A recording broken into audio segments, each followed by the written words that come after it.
আজকে নিজের হাতে মেহমানদেরকে বাজার করে খাওয়াবো। তো হঠাৎ করেই মেহমান আসতেছে, হঠাৎ করে আব্রাবু ফোন করে বলল যে তাড়াতাড়ি করে বাজারে চলে যাও, বাজারে চলে যেয়ে যা যা লাগে নিয়ে আসো, মেহমান আসতেছে।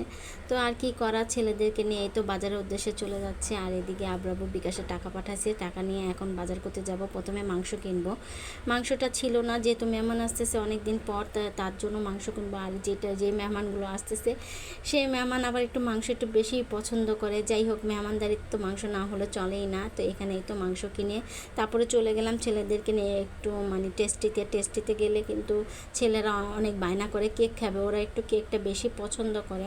তো এদিকে ওদের জন্য কেক কিনতে চলে আসলাম। আর ছোট ছেলেকে বলতেছি তুমি কি কেক খাবে, কোনটা খাবে। ছোট ছেলেতে খুব সুন্দর করে দেখাচ্ছে, বড় ছেলেকেও জিজ্ঞেস করতেছি কোনটা খাবে। তো ও দেখা দিল, তো ওর জন্য একটা পার্সেল নিয়ে নিলাম, যেহেতু তাড়াতাড়ি করে বাসা যেতে হবে, রান্নাবান্না করতে হবে। তো পার্সেলটা নিয়ে তাড়াতাড়ি করে সোজা রওনা দিলাম বাসার উদ্দেশ্যে।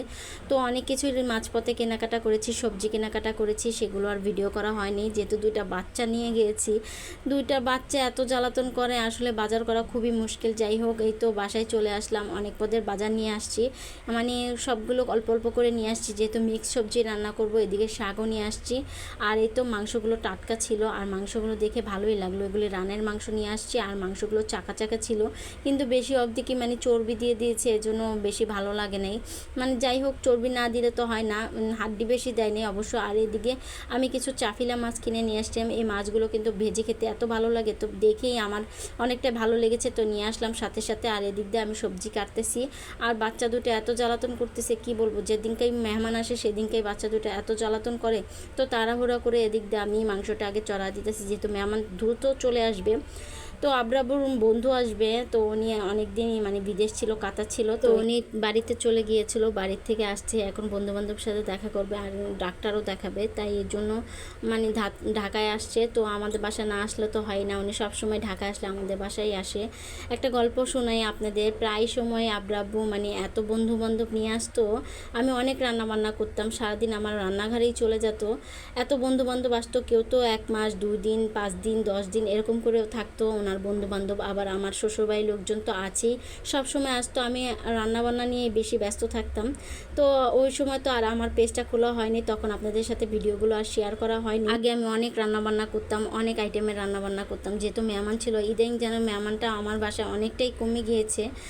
যখন আমার দ্বিতীয় বাবু হয়েছে, মানে আমার দ্বিতীয় ছেলেটা হয়েছে, এরপর থেকে বেশি একটা মেহমান আসে না। আর আমারও ভালো লাগে না এই দুইটা বাচ্চা নিয়ে রান্নাবান্না করে খাওয়ানো, আসলে অনেকটা মুশকিল হয়ে গিয়েছিল। আসলে ছোট বেবি থাকলে তারাই বুঝে যে আসলে ছোট বেবি রেখে রান্নাবান্না বা ঘরদোর গোছানো বা মেহমান আপ্যায়ন করা অনেকটাই মুশকিল। যাই হোক, এখানে কথা বলতে বলতে মেহমানও চলে আসছে, রান্না কিন্তু অলরেডি চুলায়। তো মেহমান যে কী কী নিয়ে আসছে এগুলি এখন মানে রেখে দিচ্ছি। তো অনেকগুলো ফলের আইটেম নিয়ে আসছে, যেহেতু আমার বাচ্চারা আপেল খায়, আপেল নিয়ে আসছে। আর আমাদের জন্য মানে আঙ্গুর, মালটা না কমলা, সরি কমলা, তারপরে ড্রাগন ফল এগুলি নিয়ে আসছে। যাই হোক, এগুলি রেখে এখন আবার চলে আসলাম রান্নার পর্বে। তো এখানে আমি মানে সবজিটা বাগার দিয়ে দিয়েছি অফ ক্যামেরাতে, আর এই তুর ধনিয়া পাতা দিয়ে দিয়েছি। মানে সবগুলো রান্না তো আর মানে দেখানো যায় না। যাই হোক, এই তো রান্না করতে করতে আমার ছেলেটাও চলে আসছে। দেখুন এখানে চকলেট খায়, আর ছেলেটার কী অবস্থা, ও আবার মুখ ধুইতেছে, আবার উজুও করতেছে। আমার ছেলেটা আবার 2 দিন ধরে জ্বর ঠান্ডা, সবাই আমার ছেলের জন্য একটু দোয়া করবেন, ও খুবই অসুস্থ। আর এই তো এখানে আমার মানে শাকভাজি করেছি, শাকভাজিটাও হয়ে গিয়েছে, সাথে কিন্তু মাংস ভুনাটাও হয়ে গিয়েছে, মানে অনেকটাই আইটেম করেছি মেহমানদের জন্য। আসলে পারলে আরও আইটেম করতাম, মেহমান হলো আল্লাহর দেওয়ার রহমত, মেহমান আসলে নারাজ হতে নাই। কিন্তু আসলে বাচ্চাদের নিয়ে রান্না বান্না করা অনেক মুশকিল, কিন্তু অনেক দিন পর যেহেতু মেহমান আসছে আসলেই ভালো লেগেছে। আজকের রান্নাগুলো কিন্তু কম মশলা দিয়ে রান্না করেছি, আর খেতেও কিন্তু মজা হয়েছে। আর এদিকে মেহমান ওদের জন্য কেক নিয়ে আসছে। যাই হোক, ভিডিওটা কার কাছে কেমন লেগেছে অবশ্যই জানাবেন, ভালো লাগলে একটি শেয়ার করে দিবেন। সবাইকে অসংখ্য ধন্যবাদ। আসসালামু আলাইকুম।